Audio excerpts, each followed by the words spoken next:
Hi guys, welcome back to our channel. Super happy to see everyone here. Guys, I'm so excited for today's episode. Join me because today is Philippine Fashion Week.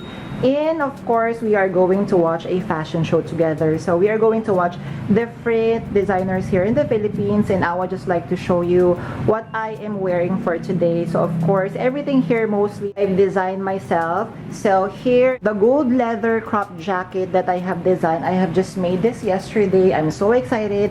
Of course, I'm wearing my black sequin top. I've also designed myself. For the pants, this is Oscar de la Renta. Then for the belt, I'm wearing Christian Dior. For shoes, I'm wearing platform shoes by Monster Shoes, also part of my other shoe brand. I'm wearing gold earrings and my Fendi earrings. And of course, for bag of the day, I am wearing Stardust over here. So guys, please join me for a day of fun. Hope you enjoy today's episode. Hi guys, so for today I would be carrying this new baby of mine. So this is my new crystal bag. I have unboxed her during my birthday unboxing haul. I'm going to link it above. So as you could see, she's fully packed. You are going to be surprised what I have packed in this very beautiful bag. So let's open her up. So this is actually, her look is very deceiving. She looks very small. So I am carrying my new iPhone 11 Pro. I have my YSL card holder. I have my power bank here. I have another phone, so my 6S Plus. Good news is the technician was able to fix her. So I have my wet ones. I have a fan over here, a foldable one. And of course, I have my charging cord. What else? I have my face mask. And of course, for my lipstick, lip gloss, oil control film, everything is here. And on the back pocket, she has a zippered pocket, so that's where I would be keeping my keys. And guys, I was surprised. I never expected this. So the seller actually gave me an extra, so it's not focusing, extra crystals just in case the bag would fall off. But I'm feeling that the crystals would not fall off. So whenever I would be carrying her, so normally she slouches like this, but if she is packed to the brim like what I did, you are going to fit so much on this very beautiful bag. Take your photo.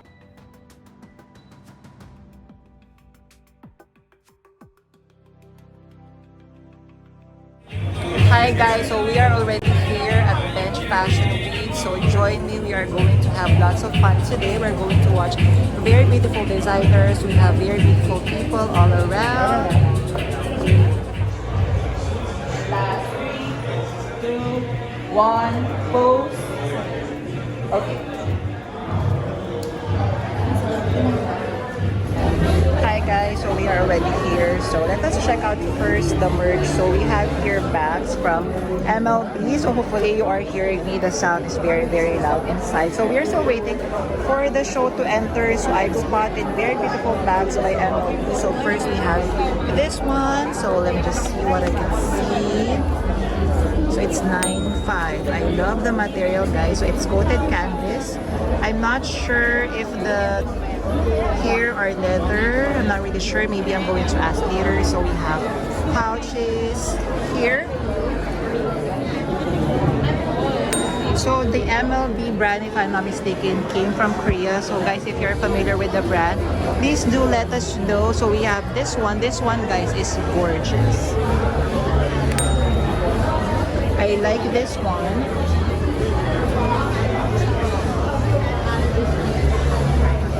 Here. And then we have canvas pieces here. So I think they are going to be off the same price that we have here on the top. These are the other merchandise here. So these are nice. I love the tote. The totes are really, really nice. Are these leather po?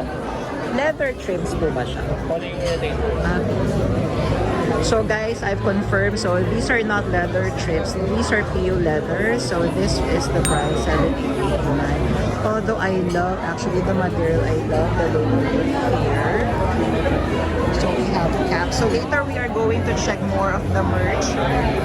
So just to show you what I'm wearing for today again. So again, this is me. So I'm wearing my gold jacket. So it's a crop jacket. It's kind of backless. I'm not really sure to show it to you. And as a pop-up color, I'm wearing my crystal belt. So let me show you around. So here we have the MICH fashion week. So these are all people. So currently right now, we are waiting to go inside. So here are the other merch for MLB. So we have bomb bag over here. I love the print. It is Japanese. Smile. As you know, I do love a good. So we have. Oh no, this is human. So these are other brands. We have here my famous designer friend. We have Jackie. I love the outfit. Look at the shoes. I love the shoes. I love everything. Thank you.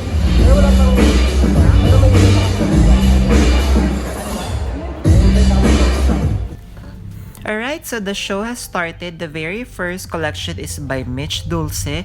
So guys, kindly take note that I just need to turn off the sounds because of copyright issues. So guys, this is such a beautiful collection. When I have seen her latest collection on the runway, my jaw literally dropped because it's very modern, it's very fresh. I could see this collection instantly at, I feel I was transported either to Japan Fashion Week or Tokyo Fashion Week, and can actually pass to be showcased at Paris Fashion Week.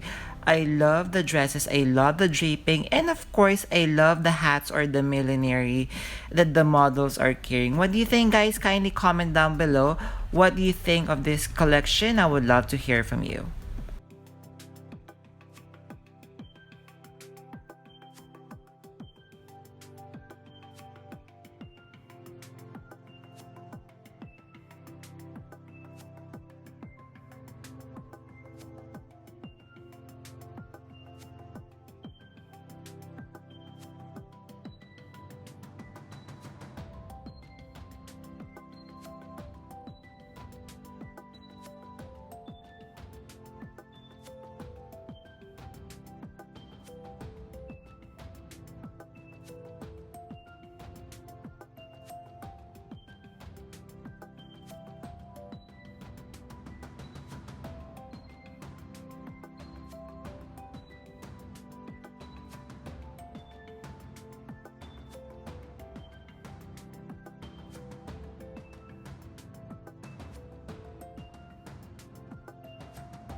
guys, so Bench Fashion Week has just ended.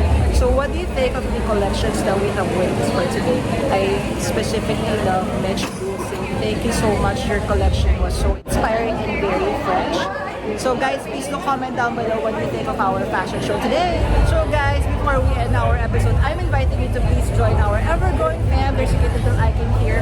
So please click on this once again, please be subscribed and be a member of our growing luxury addicted family. Please like and share this video and follow me on my new Instagram account that's @Ramira52 for daily updates and styling tips coming from me. A million thank you for staying with me in today's episode. I'm going to leave a couple of videos here for you to check out.